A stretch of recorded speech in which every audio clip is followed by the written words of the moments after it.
મંત્રીમંડળના વિસ્તરણ બાદ વિધાનસભાની સમિતિઓમાં થશે મોટા ફેરફાર।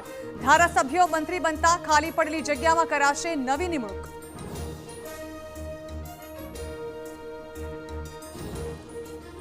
ખેડૂતોના દેવા માફીની માંગ પર કોંગ્રેસ અડગ। પ્રમુખ અમિત ચાવડાએ કહ્યું કે ગુજરાતના પ્રતિ ખેડૂત પર 56,000નું દેવું। ખેડૂતોનું સંપૂર્ણ દેવું માફ કરે સરકાર।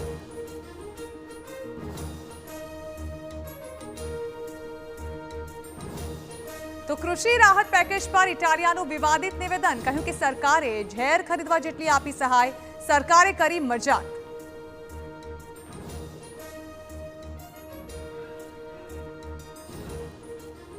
ગુજરાત સાયબર ક્રાઇમની સૌથી મોટી કાર્યવાહી। મોરબી, સુરત સહિતના શહેરોમાં ભાડાના એકાઉન્ટમાં 200 કરોડથી વધુની છેતરપિંડી।